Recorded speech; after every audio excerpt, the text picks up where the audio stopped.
യേശുവെ നന്ദി, യേശുവെ സ്തുതി.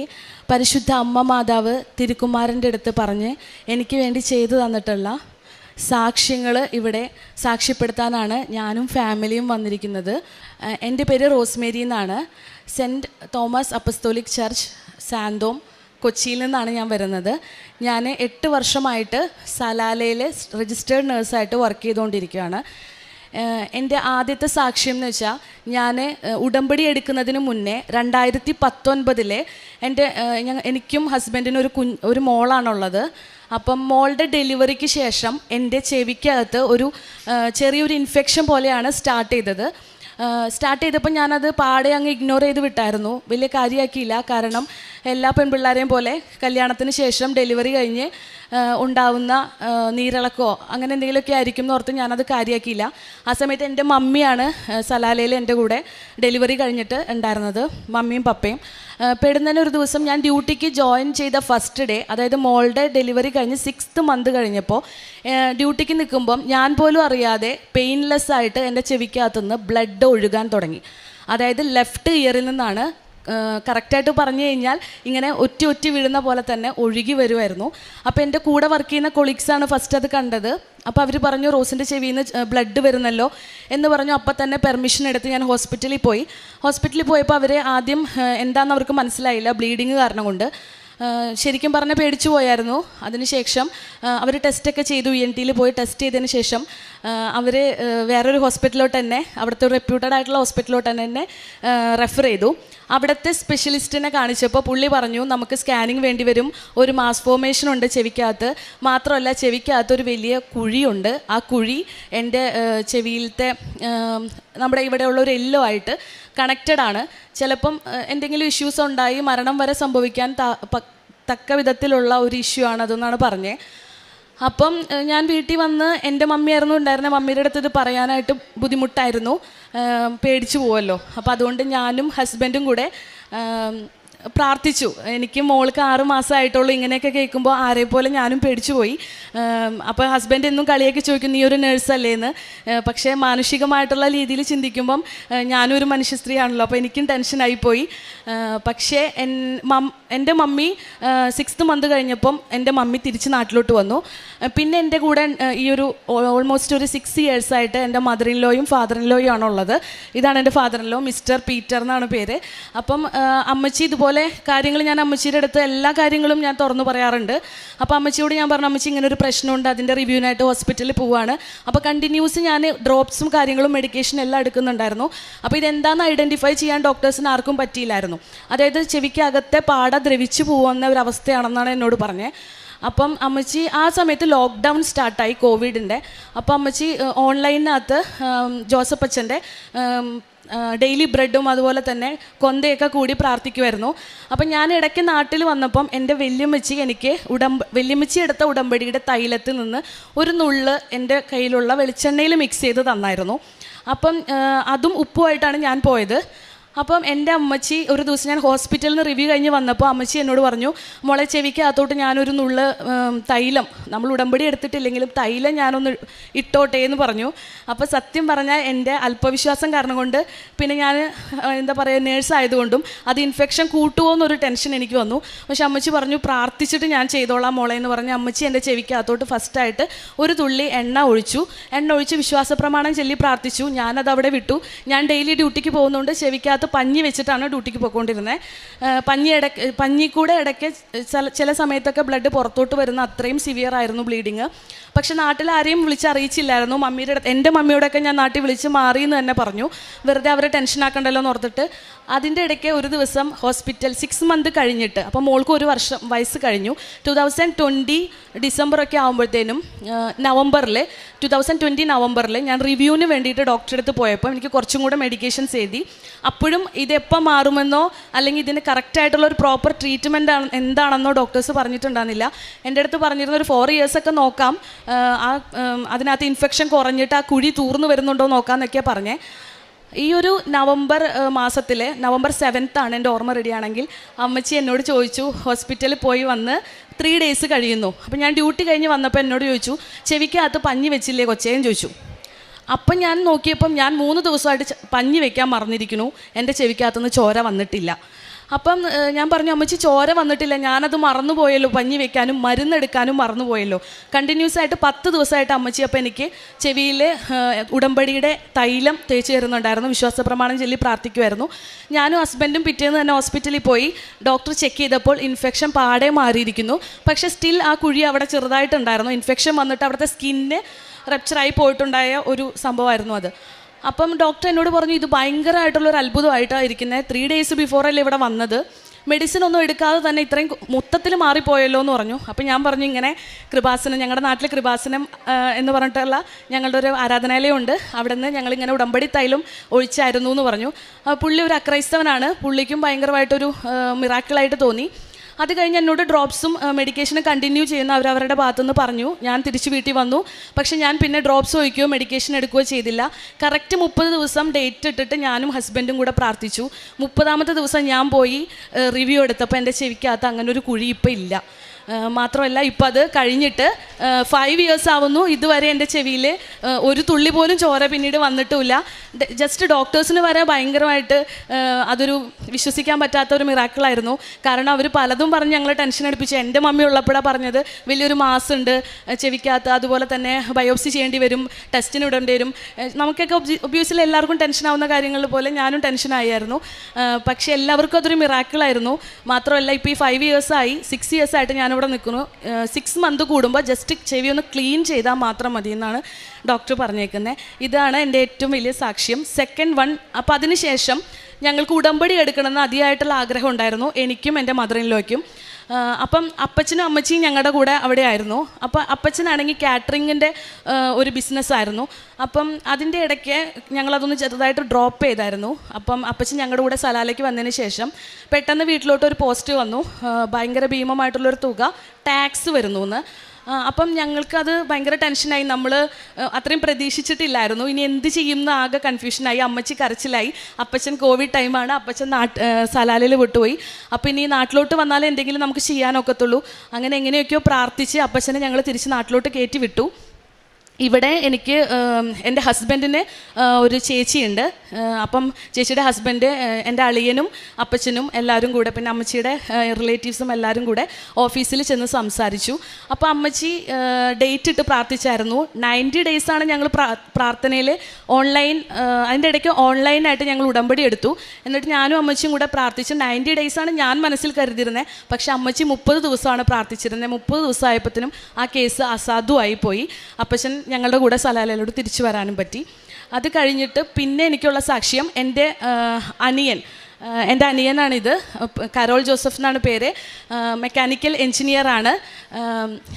അവനെ പാസ് ഔട്ട് ആയതിനു ശേഷം ജോലി കിട്ടാൻ ഇച്ചിരി ബുദ്ധിമുട്ടുണ്ടായിരുന്നു. എക്സ്പീരിയൻസ് 2 years ഇവിടെ കഴിഞ്ഞിട്ട് ഞങ്ങളൊക്കെ പുറത്തായതുകൊണ്ട് അവനും പുറത്ത് വരണമെന്ന് ഭയങ്കരമായിട്ടുള്ള ആഗ്രഹമായിരുന്നു. പക്ഷേ പ്ലേസ്മെൻറ്റുകളൊന്നും നടക്കാത്ത സമയമായിരുന്നു. ഞാൻ ഒമാനിലാണ്, സലാലയിൽ. അപ്പം അവിടെയും ഒമാനൈസേഷൻ കാരണം കൊണ്ട് നമുക്ക് ഒരുപാട് പെട്ടെന്ന് CV ഒന്നും കൊടുത്താൽ ആക്സെപ്റ്റ് ചെയ്യില്ല. അല്ലെങ്കിൽ അവർ GCC എക്സ്പീരിയൻസ് ഉള്ളവരെ മാത്രമേ എടുക്കുന്നുള്ളൂ എന്ന് പറഞ്ഞു. പക്ഷേ എന്നാലും ഞങ്ങൾ ആഗ്രഹത്തിൻ്റെ പുറത്ത് ഞാനിവിടെ വന്നു മാതാവിൻ്റെ അടുത്ത് പ്രാർത്ഥിച്ചു, ഉടമ്പടി പുതുക്കി അച്ഛനെ കണ്ടു. എൻ്റെ അനിയൻ്റെ പാസ്പോർട്ടും കൊണ്ടാണ് ഞാൻ വന്നത്. അച്ഛൻ പറഞ്ഞു, നീ ഒന്നുകൊണ്ടും പേടിക്കണ്ടെന്ന് തോളിൽ തട്ടിയാണ് പറഞ്ഞത്. ധൈര്യമായിട്ടിരിക്കും, നിൻ്റെ ആങ്ങളെ വരും, നിൻ്റെ കൂടെ തന്നെ വരും എന്നും പറഞ്ഞു അച്ഛൻ. ഞാനത് പ്രകാരം തിരിച്ചു പോയി.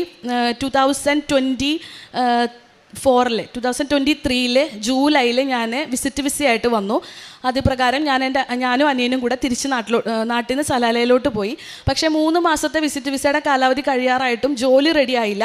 ഇതിൻ്റെ ഇടയ്ക്ക് എൻ്റെ ഹസ്ബൻഡിനെ കയ്യിലൊരു പ്രശ്നം വന്നു. അത് ഹസ്ബൻഡും കൂടെ വന്നിട്ട് വലിയൊരു സാക്ഷിയാണ്. ഞങ്ങൾ രണ്ടുപേരും ഒരുമിച്ച് വന്നിട്ട് പറയാൻ വേണ്ടിയിട്ട് ഇരിക്കുകയാണ്. അപ്പോൾ ആ ഒരു ടൈമിൽ എൻ്റെ ബ്രദർ അവിടെ ഉള്ളത് ഞങ്ങൾക്ക് വലിയൊരു ആശ്വാസമായിരുന്നു. കാരണം എനിക്ക് ഡ്രൈവിംഗ് ഒന്നും തന്നെ അറിയില്ല. ഹോസ്പിറ്റലിൽ പോയിട്ടും കാര്യങ്ങൾക്കൊക്കെ ആയിട്ട് ബ്രദർ അവിടെയുള്ളത് വലിയൊരു ഹെൽപ്പായിരുന്നു. പക്ഷേ ജോലി റെഡി ആവാത്തതുകൊണ്ട് അവനും മെൻ്റലി ഭയങ്കര ഡിപ്രസ്ഡ് ആയിരുന്നു. ഞാനും ഭയങ്കര സങ്കടമായിരുന്നു. എന്നും മാതാവിൻ്റെ മുന്നിൽ ഇരുന്നിട്ട് കരഞ്ഞ് ഞാൻ പ്രാർത്ഥിച്ചിട്ടുണ്ട്. എൻ്റെ മുറിക്കകത്ത് ഒരു പ്രെയർ സ്പേസ് ഉണ്ട്, അവിടെ ഇരുന്ന് കരഞ്ഞ് പ്രാർത്ഥിക്കാറുണ്ടായിരുന്നു. 3 മാസം കഴിയാറായപ്പോൾ എൻ്റെ ആങ്ങൾ എന്നോട് ചോദിച്ചു, പ്രാർത്ഥിക്കുന്നുണ്ട്, എല്ലാം റെഡിയാണ്, പക്ഷേ കൊടുക്കുന്നിടത്തൊക്കെ റിജക്ഷനാണ്. നമുക്കൊരിക്കലും, അവൻ മെക്കാനിക്കൽ എഞ്ചിനീയറാണ്, പക്ഷേ വേറൊരു ഫീൽഡിൽ നിന്നാണ് അവന് ഓഫറൊക്കെ വരുന്നത്. പക്ഷേ അവനതിൽ എക്സ്പീരിയൻസ് ഇല്ലാത്തതുകൊണ്ട് പോയി അങ്ങ് ചെയ്യാനുള്ള ഒരു കോൺഫിഡൻസും ഇല്ല. അങ്ങനെ പ്രാർത്ഥിച്ചിരിക്കുമ്പോൾ ഒരു ദിവസം ഞാൻ ഡ്യൂട്ടി കഴിഞ്ഞ് വന്നു. ഞാൻ എൻ്റേതായ രീതിയിൽ അന്വേഷിക്കുന്നുണ്ട്, ഹസ്ബൻഡ് രീതിയിൽ അന്വേഷിക്കുന്നുണ്ട്. ഞങ്ങളുടെ ചർച്ചിൽ സെൻറ്റ് സേവിയേഴ്സ് ചർച്ചാണ്, ഫ്രാൻസിസ് സേവിയർ ചർച്ചാണ് സലാലയിലത്തെ. അവിടെയുള്ള യൂത്തിലെല്ലാം പറഞ്ഞു, എല്ലാവരും ഒമാൻ മുഴുവൻ അവൻ്റെ CV പോയി. പക്ഷേ ജോലിയൊന്നും റെഡി ആയില്ല. 3 months ആവാൻ കുറച്ച് ദിവസം മാത്രം ബാക്കിയിരിക്കുമ്പോൾ ഒരു ദിവസം ഡ്യൂട്ടി കഴിഞ്ഞ് വന്നപ്പോൾ അവൻ എന്നോട് ചോദിച്ചു, ഭയങ്കര വിഷമിച്ച് ചോദിച്ചു, ഇനി എന്താ ചെയ്യുക, പ്രാർത്ഥിച്ചില്ല, ഇത്രയും പ്രാർത്ഥിച്ചിട്ട് ഒന്നും ആയില്ലല്ലോ, എനിക്ക് ദേഷ്യം വരികയാണെന്ന് പറഞ്ഞു. പക്ഷേ എനിക്കെന്തോ ഭയങ്കരമായിട്ട് സങ്കടം വന്നു. അവൻ അതും പറഞ്ഞ് റൂമിൽ നിന്ന് ഇറങ്ങിപ്പോയി. പക്ഷെ ഞാൻ മാതാവിൻ്റെ അടുത്ത് കരഞ്ഞ് ജസ്റ്റ് ഒന്നിങ്ങനെ പറഞ്ഞേ ഉള്ളൂ, അമ്മേ അവൻ്റെ വിശ്വാസത്തിന് തട്ടം വരുന്ന രീതിയിൽ നീ പ്രവർത്തിക്കരുത്, ഇനിയും പരീക്ഷിക്കല്ലേ അമ്മേ, എൻ്റെ കൂടെ തന്നെ ഉണ്ടാവണം. കാരണം എൻ്റെ ആങ്ങളെ ഞാൻ അങ്ങനെ ഇതാക്കിയിട്ടാണ് ഇവിടെ കൊണ്ടുവന്നത്. അപ്പം ഒരു ജോലി അത് അവന് അത്യാവശ്യമാണ്, ഞങ്ങളുടെ ഫാമിലിക്ക് ഓൾമോസ്റ്റ് അത്യാവശ്യമാണ് എന്ന് പറഞ്ഞ് പ്രാർത്ഥിച്ചു. വിത്തിൻ 2 seconds അവൻ തിരിച്ച് എൻ്റെ റൂമിൽ വന്നിട്ട് പറഞ്ഞു ജോലി കിട്ടിയെന്ന്. അപ്പം ഞാൻ ചോദിച്ചു അതെങ്ങനെ, ഇപ്പോഴല്ലേ നീ ഇറങ്ങിപ്പോയത്? അപ്പോൾ പറഞ്ഞു ഞങ്ങൾ മുന്നേ അപ്ലൈ ചെയ്തിട്ടുണ്ടായിരുന്ന ഒരു കമ്പനിയിൽ നിന്ന്, മസ്കറ്റിൽ നിന്ന്, അതായത് ഞാൻ സലാലയിലാണുള്ളത്, ഞാൻ എൻ്റെ ക്യാപിറ്റലാണ് ഒമാൻ്റെ മസ്കറ്റിൽ നിന്ന് ഒരു റെപ്യൂട്ടഡ് ആയിട്ടുള്ള ഒരു കമ്പനിയിൽ നിന്ന് അവനൊരു കോള് വന്നു. നമ്മളറിയുന്ന ഒരു ടീമിൻ്റെയാണ്. പെട്ടെന്ന് അന്ന് തന്നെ കയറി മസ്കറ്റിലോട്ട് വരൂ, വിത്തൗട്ട് ഇൻ്റർവ്യൂ അവന് ജോലി റെഡിയായെന്ന് പറഞ്ഞു. അപ്പോൾ പിന്നെ എൻ്റെ കൺസേൺസ് കൂടുതൽ, അവൻ അവിടെ ചെന്ന് കഴിഞ്ഞാൽ അവൻ്റെ അക്കോമഡേഷൻ എങ്ങനെയാവും, ഫുഡ് എങ്ങനെയാവും, എല്ലാ ചേച്ചിമാർക്കുള്ള പോലെ തന്നെ എനിക്കും ഭയങ്കര ടെൻഷനായിരുന്നു. അപ്പം അപ്പച്ചനും അമ്മച്ചിയും എൻ്റെ കൂടെ അവിടെ ഉണ്ടായിരുന്നു. അപ്പോൾ അമ്മച്ചി പറഞ്ഞു മോളെ എല്ലാം റെഡിയാവും, മാതാവിന് വിട്ടുകൊടുക്ക്, അമ്മ അവിടെ എല്ലാം ക്രമീകരിക്കും എന്ന് പറഞ്ഞു. അത് പ്രകാരം ഞാൻ മാതാവിൻ്റെ അടുത്ത് കരഞ്ഞ് പ്രാർത്ഥിച്ചു. കാര്യം വലിയ കുട്ടിയായെങ്കിലും നമുക്ക് അവൻ ഇപ്പോഴും ചെറിയ കുട്ടി തന്നെയാണ്.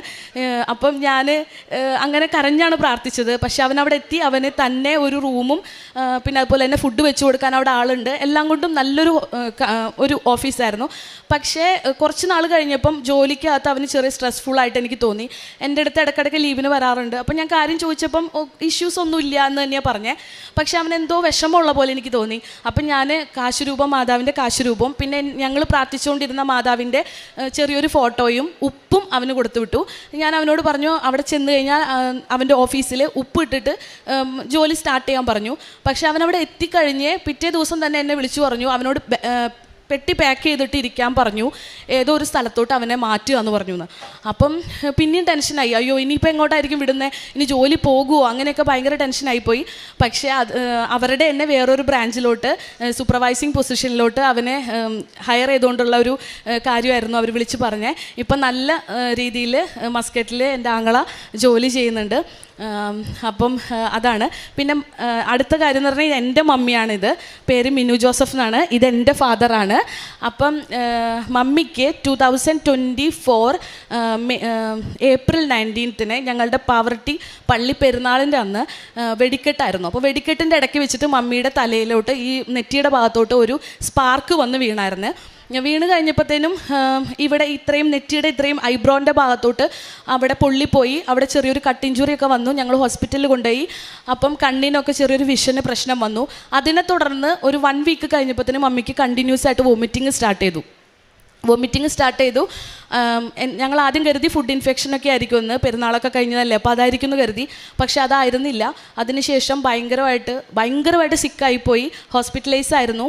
എന്നിട്ട് ഇങ്ങനെ കാണുന്ന മമ്മി ആയിരുന്നില്ല, മമ്മിക്ക് ഇച്ചിരി കൂടെ വണ്ണം ഉണ്ടായിരുന്നു. മമ്മി പെട്ടെന്നാണ് ലീനായി പോയത്, തീരെ വണ്ണം ഇല്ലാതെ ഭയങ്കരമായിട്ട് ശോഷിച്ചു പോയി. ഞങ്ങൾ സ്കാൻ ചെയ്തപ്പം ഫാറ്റി ലിവർ 2nd grade ആണെന്നാണ് അറിയാൻ പറ്റിയത്. ഇപ്പം എനിക്കാണെങ്കിൽ ഞാൻ ഡ്യൂട്ടിക്ക് എന്ന് ലീവ് എടുത്തിട്ടാണ് വന്നിട്ടുണ്ടായിരുന്നത്, ഞാനും ഹസ്ബൻഡും. അപ്പം ലീവ് തീരുന്ന് പോയേ പറ്റുള്ളൂ.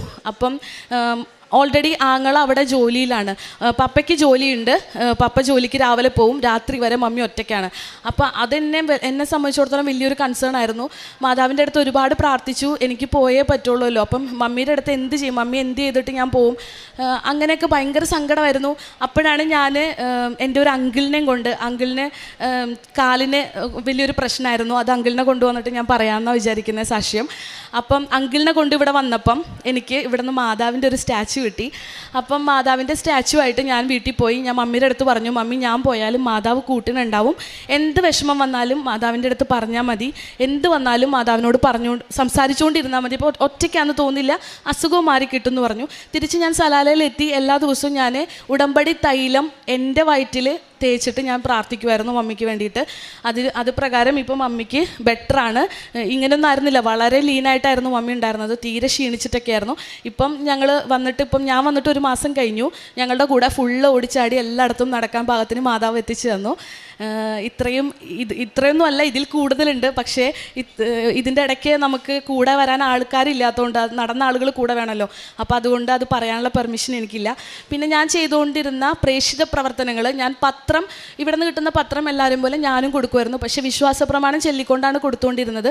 പിന്നെ അത് വാങ്ങുമ്പം ഫേസിൽ അത് താല്പര്യമില്ലാത്ത എക്സ്പ്രഷൻ കാണിക്കുന്ന ആർക്കും അത് കൊടുക്കാറില്ലായിരുന്നു. പിന്നെ ഇവിടെ നിന്ന് ഞാൻ തിരിച്ച് സലാലയിൽ പോകുമ്പം എങ്ങനെയായാലും പത്രം മിച്ചം വരാറുണ്ട്. അത് സലാലയിൽ കൊടുക്കാനായിട്ട് ഞാൻ മാറ്റി വെച്ചിട്ട് അവിടെ കൊടുക്കാറുണ്ട്. അവിടെ ഒരുപാട് പേര് ഈ പത്രം കിട്ടാനായിട്ട് കാത്തിരിക്കുന്നവരുണ്ട്, അവർക്കൊക്കെ കൊടുക്കാറുണ്ട്. മാത്രമല്ല, ഒരു പ്രേക്ഷിത പ്രവർത്തി എന്ന് പറഞ്ഞു കഴിഞ്ഞാൽ എൻ്റെ ഒപ്പം വർക്ക് ചെയ്യുന്ന കുറച്ച് സ്റ്റാഫിനൊക്കെ ഇഷ്യൂസ്, എല്ലാവർക്കും ഫാമിലി ഇഷ്യൂസ് ഉണ്ടാവുമല്ലോ. അതിലൊരു സ്റ്റാഫിനെ ഹസ്ബൻഡ് ഇച്ചിരി ഡ്രിങ്ക്സ് ഒക്കെ കഴിക്കുന്ന ആളായിരുന്നു. അവരുടെ ബിസിനസ്സിൽ ഒരു ലോസ് പറ്റിയപ്പം ഡിവോഴ്സിൻ്റെ വക്കിൽ വരെ എത്തിയതായിരുന്നു. അപ്പം ഞാൻ എൻ്റെ കഴുത്തിൽ കാശുരൂപം, മാതാവിൻ്റെ കാശുരൂപം എപ്പോഴും ഉടമ്പടി കാശുരൂപം ഉണ്ടാവും. അപ്പോൾ കാശുരൂപം കണ്ടിട്ട് ചേച്ചി എന്നോട് ചോദിച്ചു, എന്താണ് ഇങ്ങനെ എന്താണ് ഇത്, മാതാവിൻ്റെ കാശുരൂപമാണോ? ഞാൻ ഒരുപാട് സ്ഥലത്ത് കണ്ടിട്ടുണ്ട്. ചേച്ചി ഒരു അക്രൈസ്തവയാണ്.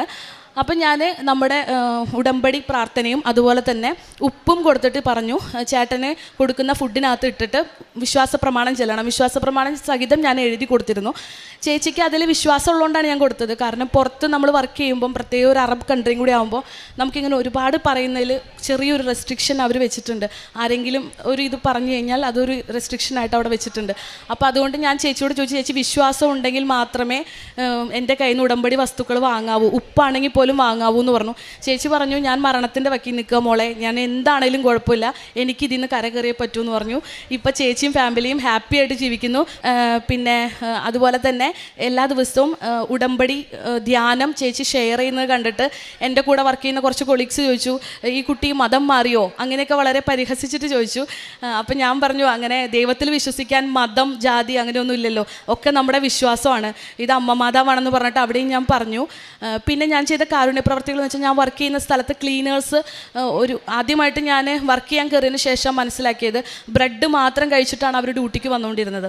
അപ്പം ഒക്കെ എൻ്റെ അനിയൻ്റെ പ്രായമുള്ള കുട്ടികളായിരുന്നു, ഒരുമാതിരിപ്പെട്ട എല്ലാവരും. അപ്പോൾ അവരോട് ചോദിച്ചപ്പോൾ പറഞ്ഞു, ഇല്ല സിസ്റ്ററെ, ഞങ്ങൾ ബ്രെഡ് കഴിച്ചു എന്ന് പറഞ്ഞു, ഭയങ്കര അഭിമാനത്തിൽ പറഞ്ഞു. പക്ഷെ ഞാൻ കൊണ്ടുവരുന്ന ഫുഡ് പോലും കഴിക്കാൻ സമയമില്ലാതെ ആയെങ്കിലും തിരിച്ചു കൊണ്ടുപോകലാണ് പതിവ്. അന്ന് എനിക്ക് തോന്നി, നമ്മൾ ഇത്രയും ലാവിഷായിട്ട് ഫുഡ് കഴിക്കുമ്പോൾ നമ്മുടെ കൂട്ടത്തിലുള്ളവരെ ഒന്നും കഴിക്കാതിരിക്കുന്നത് മോശമല്ലേ. അപ്പം ഞാൻ പോയി അമ്മച്ചിയുടെ അടുത്ത് പറഞ്ഞു. അമ്മച്ചി ഇങ്ങനെയുള്ള എല്ലാ കാര്യത്തിനും കട്ട സപ്പോർട്ടാണ്. അപ്പോൾ അമ്മച്ചി പറഞ്ഞു, മോളെ, നമുക്ക് എല്ലാ വെനസ്ഡേയും നമ്മൾ ഒരാഴ്ച എങ്ങനെയാണോ ഫുഡ് കഴിക്കുന്നത് ആ എല്ലാ വിഭവങ്ങളും കൂടെ നമുക്ക് അവർക്കുള്ള ഒരു ഭക്ഷണം റെഡിയാക്കി കൊടുക്കാം. അപ്പോൾ നമ്മൾ കൊടുക്കുമ്പം ഇപ്പോൾ ഒരു നേരത്തെ ഭക്ഷണം എന്നുള്ള രീതിയിലല്ല, അവർക്ക് ഫ്രിഡ്ജിൽ വെച്ചിട്ട് അവരുടെ ഇഷ്ടാനുസൃതം ചൂടാക്കി കഴിക്കാൻ പാകത്തിനുള്ള അത്രയും ക്വാണ്ടിറ്റി നമുക്ക് കൊടുക്കാം. കാരണം അവർക്ക് 12 hours അല്ലെങ്കിൽ 14 hours ഒക്കെ ഡ്യൂട്ടിയാണ്. തിരിച്ച് വീട്ടിലെത്തി ഉറങ്ങി തിരിച്ച് പിന്നെയും ഡ്യൂട്ടിക്ക് പോകാൻ പറ്റുന്ന പാകത്തിന് ക്ലീനേഴ്സിൻ്റെ ഡ്യൂട്ടിയാണ്. അപ്പം അങ്ങനെ കൊടുക്കാറുണ്ടായിരുന്നു. അതാണ് ഒരു കാരുണ്യ പ്രവൃത്തി. പിന്നെ ഞാൻ വെക്കേഷന് നാട്ടിൽ വരുമ്പോൾ ഇവിടെ മമ്മിയും ഞാനും കൂടെ, അനിയനും കൂടെ ഗുരുവായൂർ, ചാവക്കാട്, അവിടെയൊക്കെ ബസ് സ്റ്റാൻഡിലും അവിടെയൊക്കെ കാണുന്ന ഭക്ഷണം കഴിക്കാതെ കിടക്കുന്നവർക്ക് ഭക്ഷണപ്പൊതികൾ വിതരണം ചെയ്യാറുണ്ട്. പിന്നെ രോഗികളെ സന്ദർശിക്കാറുണ്ട്. നമ്മളെക്കൊണ്ട് കഴിയുന്ന രീതിയിൽ മെഡിസിനായിട്ട്, ഞാൻ ഒരു മെഡിക്കൽ പ്രൊഫഷൻ ആയതുകൊണ്ട് തന്നെ നമ്മളെക്കൊണ്ട് പറ്റുന്ന രീതിയിൽ മെഡിസിൻസ് അവർക്ക് കൊടുക്കാൻ ട്രൈ ചെയ്യാറുണ്ട്. അതുപോലെ തന്നെ അതിൻ്റെ എക്സ്പെൻസ് എങ്ങനെയാണെന്ന് വെച്ച് കഴിഞ്ഞാൽ അത് മീറ്റ് ചെയ്യാൻ ഹെൽപ്പ് ചെയ്യാറുണ്ട്. ഇത്രയൊക്കെയാണ് ഞാൻ കാരുണ്യ പ്രവർത്തികൾ ചെയ്യാറ്. പിന്നെ ഉടമ്പടി എടുത്തതിന് ശേഷം എനിക്കുണ്ടായ മാറ്റം എന്താണെന്ന് വെച്ച് കഴിഞ്ഞാൽ, മുന്നേ നമ്മൾ പള്ളിയിൽ പോവും, എല്ലാവരെയും പോലെ പള്ളിയിൽ പോയി പ്രാർത്ഥിക്കും, ഞായറാഴ്ച ദിവസം കുർബാനയ്ക്ക് പോകും, അല്ലെങ്കിൽ ഒരു കുടുംബ പ്രാർത്ഥനയിൽ കൂടും. അത്രയല്ലാതെ ഉടമ്പടി എടുക്കുന്നതിന് മുന്നേ തന്നെ, എൻ്റെ ആ ചെവി സൗഖ്യപ്പെട്ടതിന് തൊട്ട് നമുക്ക് എന്തുണ്ടെങ്കിലും അമ്മ മാതാവ് കൂടെ ഉണ്ടെന്നുള്ള വലിയൊരു ധൈര്യം എനിക്കുണ്ടായി. എന്ത് വന്നാലും നേരിടാനുള്ള ധൈര്യമുണ്ട്. എത്രയൊക്കെ തടസ്സങ്ങൾ, എന്തൊക്കെ കാര്യങ്ങൾ വന്നാലും നെവർ മൈൻഡ്, അതൊക്കെ നടക്കേണ്ട സമയത്ത് അമ്മ നടത്തി തരും. ഇതിലും എന്തോ ബെറ്റർ ആയിട്ടുള്ളത് എനിക്ക് കിട്ടാൻ വേണ്ടിയാണ് എന്നെക്കൊണ്ട് വെയിറ്റ് ചെയ്യിപ്പിക്കുന്നതെന്നുള്ള പൂർണ്ണമായിട്ടുള്ള ബോധ്യം എനിക്ക് വന്നു. അതുപോലെ തന്നെ എന്ത് പ്രശ്നം വന്നാലും നമുക്കിങ്ങനെ പ്രാർത്ഥിക്കുന്ന ഒരു ഫോർമലായിട്ടുള്ളൊരു പ്രെയർ അല്ലാതെ നമ്മൾ എങ്ങനെ സ്വന്തം അമ്മയോട് എങ്ങനെയാണ് പറയുക, അല്ലെങ്കിൽ ഞാനിപ്പോൾ മമ്മിയോട് എങ്ങനെയാണ് പറയുക, അതിനുപരി എൻ്റെ അമ്മച്ചിയോട് എങ്ങനെയാണ് പറയുക, അതുപോലെ ഞാൻ അമ്മ മാതാവിൻ്റെ അടുത്ത് ചിലപ്പോൾ ഒരു 5 മിനിറ്റ്സ് ആയിരിക്കും. അങ്ങനെ കാര്യങ്ങൾ പറഞ്ഞ് പോകാൻ തുടങ്ങി. മാത്രമല്ല ഞാൻ എൻ്റെ കൂടെയുള്ള എല്ലാവരുടെ അടുത്തും പറയാറുണ്ട്, നമ്മൾ വർക്ക് ചെയ്യുന്ന സ്പേസിൽ പ്രത്യേകിച്ച് നഴ്സസും ഡോക്ടേഴ്സും നമ്മൾ ഒരു ജീവൻ വെച്ച് കളിക്കുന്ന കളിയാണ്. അപ്പം നമ്മൾ എന്നെ സംബന്ധിച്ചിടത്തോളം ഞാൻ ഉടമ്പടി വസ്തുക്കൾ കൊണ്ടുപോയി എൻ്റെ ക്യാബിനിൽ വെച്ചായിരുന്നു. അറബ് കൺട്രി ആയതുകൊണ്ട് അവിടെ അതൊന്നും പെർമിറ്റഡ് അല്ല. പക്ഷേ ഇൻസ്പെക്ഷന് വന്നപ്പം അവർ ആ ക്യാബിൻ തുറന്നു നോക്കി. ഇൻസ്പെക്ടേഴ്സ് ആ ക്യാബിൻ തുറന്നു നോക്കിയപ്പം അതിനകത്ത് അമ്മ മാതാവിൻ്റെ ഫോട്ടോയും അതുപോലെ ഉടമ്പടി തൈലം, കൃപാസനം പത്രം, ഉടമ്പടിയുടെ ഉപ്പും. അപ്പം ഞാൻ എൻ്റെ വർക്ക് ചെയ്യുന്ന ഒരു പ്രിമൈസസിൻ്റെ 4 മൂലയിലും ഉടമ്പടിയുടെ ഉപ്പ് വെച്ചായിരുന്നു. പക്ഷേ ഞാൻ ഭയങ്കരമായിട്ട് ഭയപ്പെട്ടെങ്കിലും അവരൊന്നും മിണ്ടിയില്ല. ആ ഫോട്ടോയിലേക്ക് നോക്കിയിട്ട് എന്നോട് ചോദിച്ചു, മറിയമാണോ എന്ന് ചോദിച്ചു. അപ്പം ഞാൻ പറഞ്ഞു യെസ് എന്ന് പറഞ്ഞു. അപ്പോൾ നീ ബിലീവ് ചെയ്യുന്നുണ്ടോ മറിയത്തിനെയും ചോദിച്ചു. ഞാൻ പറഞ്ഞു ഉണ്ടെന്ന് പറഞ്ഞു. അത്രമാത്രം പറഞ്ഞ് അവർ ആ ക്യാബിൻ ക്ലോസ് ചെയ്തിട്ട് പോവുക ചെയ്തത്. ശരിക്കും അത് അവിടെയൊക്കെ വലിയൊരു ഇഷ്യൂ ആയി, ജോലി തന്നെ പോകേണ്ട ഒരു ഇതാണ്. പക്ഷേ എനിക്ക് അങ്ങനെയുള്ളൊരു ഭയം ആ നേരത്തെ തോന്നിയിട്ടില്ലായിരുന്നു. പക്ഷേ അവർക്കും അതിലെന്തോ ഒരു ചൈതന്യം തോന്നിയിട്ടാണ് അവരത് ചിരിച്ചുകൊണ്ട് വിട്ടത്. ഇത്രയൊക്കെയാണ് എൻ്റെ സാക്ഷ്യങ്ങൾ. ഇനി ഇതിൽ കൂടുതൽ സാക്ഷ്യങ്ങളൊക്കെ പറയാനുണ്ട്.